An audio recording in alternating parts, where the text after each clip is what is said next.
அஸ்ஸலாமு அலைக்கும் வரஹ்மத்துல்லாஹி வபரகாத்துஹு. இன்னைக்கு நான் உங்க கூட பொறுமையை பத்தி தான் பேசப் போறேன். நான் நிறைய விஷயங்கள உங்கள்ட்ட பேசியிருக்கேன். சக்ஸஸ பத்தி பேசியிருக்கேன். எங்களோட வாழ்க்கையில ஜெயிக்கணும்னா நாங்க எப்படிலாம் இருக்கணும்னு நான் பேசியிருக்கேன். இந்த எல்லா விஷயத்துக்குள்ளேயும் இருக்கிற ஒரு முக்கியமான விஷயம் ஒண்ணு தான் இந்த பொறுமைங்க. இந்த பொறுமைங்கிறது எங்களோட வாழ்க்கையில எல்லோருக்குமே கண்டிப்பா இருக்க வேண்டிய ஒரு முக்கியமான விஷயம்.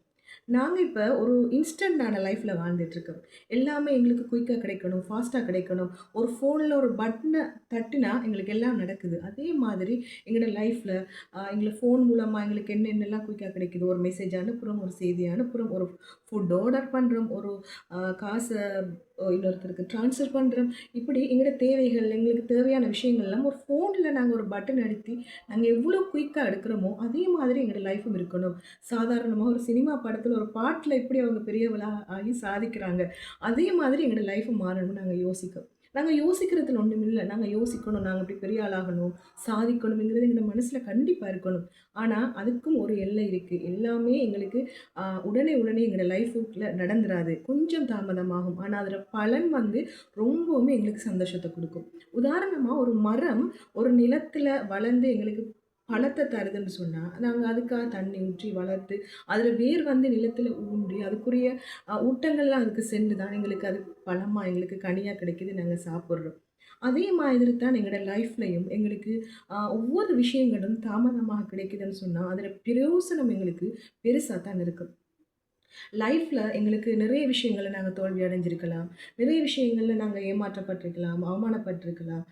எங்களுக்கு நிறைய விஷயங்கள் நாங்க நினைச்சது நடக்காம போயிருக்கலாம். ஏன் ஒரு நோயில கூட நாங்க அவதிப்பட்டிருக்கலாம். எங்களோட லைஃபே முடிஞ்சுது, எல்லாமே முடிஞ்சுதுன்ற நிலைக்கு கூட நாங்க வந்திருக்கலாம். உண்மைக்குமே இறைவன் யாரோட அன்பு வச்சிருக்கானோ, அவங்கள சோதிப்பாங்கன்னு சொல்லுவாங்க. ஆனா அந்த நேரங்கள்ல நாங்களோட பொறுமைய இறைவன் சோதிப்பான். நாங்க பொறுமையா இருக்கமா, அவன நினைக்கமா என்றதெல்லாம் அவன் சோதிப்பான். அந்த இடத்துல நாங்க பொறுமையா, நிதானமா, இறைவனோட சேர்ந்து நாங்க இருந்தோம்டா, அதுல வெற்றிங்கிறது நாங்க நினைச்சு பார்க்க முடியாத அளவுக்கு இன்பத்தையும், சந்தோஷத்தையும் எங்களுக்கு அது கொண்டு வரும். நாங்க பட்ட கஷ்டத்துக்கு நான் இப்ப நல்லா இருக்கேன். நான் அவ்ளோ கஷ்டப்பட்டுட்டேன்னு நிறைய பேர் சொல்லுவாங்க. நாங்க கேட்டுருக்கோம். அதெல்லாம் அவங்களோட பொறுமைக்கு கிடைத்த வெற்றி. பொறுமைங்கிறத நாங்க அனுபவிக்கிறதுக்கு அது கசப்பா இருக்கும். ஆனா, அதுக்கு பிறகு எங்களுக்கு கிடைக்கிற வெற்றிகள் ரொம்பவுமே ஒரு இனிப்பான விஷயங்களா இருக்கும். அதோட கனி எங்களால இந்த உலகத்துல நினைக்க முடியாத அளவுக்கு இனிப்பான ஒரு விஷயமா இருக்கு. எனக்கா இப்படி ஒரு லைஃப் கிடைச்சுச்சு? எனக்கா இப்படி ஒரு வெற்றி கிடைச்சுச்சு? எனக்கா இப்படி ஒரு சந்தோஷம் கிடைச்சுச்சு? எனக்கா நடந்துச்சு? இட்ஸ் எ மிராக்கிள் ன்னு சொல்ற அளவுக்கு எல்லாமே எங்களுக்கு நடந்துட்டு இருக்கும். அதுக்கு பொறுமைங்கிறது முக்கியமா எங்களோட வாழ்க்கையில நாங்க எடுத்துக்கொள்ள வேண்டிய விஷயம். சொல்லுவாங்க தானே, "பொறுத்தார் பூமி ஆள்வார்ன்னு" சொல்லி. எதுக்காக சொன்னாங்க முன்னோர்? பொறுமையா இருந்தோம்னு சொன்னா, இந்த உலகத்தையே நாங்க ஆளலாம். பொறுமைங்கிறது எங்களோட வாழ்க்கையில எங்களுக்கு கண்டிப்பா எல்லார் லைஃப்லயும் எங்களுக்கு இருக்க வேண்டிய ஒரு முக்கியமான விஷயம். நான் ஏற்கனவே கூறின மாதிரி எங்களோட வாழ்க்கையில சக்சஸா இருக்கணும். நாங்க எங்களோட வாழ்க்கையில நிறைய விஷயங்கள சாதிக்கணும்னு சொன்னா, அந்த விஷயங்களுக்குள்ள ஒரு பெரிய விஷயமா இருக்கிறது இந்த பொறுமை தாங்க. பொறுமையா நாங்க எல்லா விஷயத்தையும் வீட்ல நடக்கிற பிரச்சனையா இருந்தாலும் சரி, நாங்க ஒரு ரோட்ல போய் ஒரு ட்ராஃபிக்ல கூட நின்னாலும் சரி, அந்த இடத்துல நாங்க பொறுமையா இருந்தோம்னு சொன்னா, எங்களுக்கு நிறைய விஷயங்கள நாங்க சாதிக்கலாம். அந்த இடத்துல நாங்க அவசரப்பட்டோம்னா, ஏதோ ஒரு வகையில நாங்க ஒரு ஆக்சிடென்ட் இப்படியான விஷயங்கள நாங்க சாதிச்சு, அதோட விளைவு எங்களுக்கு மோசமா தான் எங்களோட லைஃப்க்குள்ள சேரப்போகுது. நாங்க எப்பவுமே எந்த விஷயத்திலயுமே சமைச்சு சாப்பிடுற விஷயத்திலருந்து, ஒரு மரம் எங்களுக்கு பழத்த தார விஷயத்திலருந்து, எங்களோட லைஃப்ல நடக்கிற சின்ன சின்ன எல்லா விஷயங்களுக்குமே நாங்க பொறுமையா இருந்தோம்னு சொன்னா, கண்டிப்பா நாங்க அதுல நாங்க கண்டிப்பா சுவைக்கலாம்.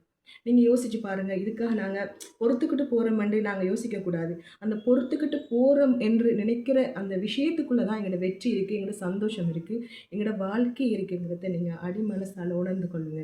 இதுக்காக நான் இறங்கி போறேன், நான் தோற்று போறேன்னுலாம் யோசிக்காம, என் வெற்றி இதில தான் இருக்குன்னு சொல்லி, உங்களோட வாழ்க்கையில எல்லா விஷயத்திலயும் பொறுமையா இருங்க, நிதானமா இருங்க. தன்னம்பிக்கையோட இருங்க. நான் அடிக்கடி சொல்றது தன்னம்பிக்கையோட இருங்க. தன்னம்பிக்கை, நிதானம் இவைகள் தான் உங்களோட வெற்றிக்கு அடையாளம். இந்த வெற்றிக்கு அடையாளம் எல்லாம் உங்களோட பொறுமை முக்கியமான ஒரு விஷயம். கண்டிப்பா நீங்க எல்லாரும் பொறுமையா இருங்க. கண்டிப்பா ஜெயிப்பீங்க. யோசிச்சு பாருங்க. எல்லாருக்கும் உங்களுக்கு புரியும்.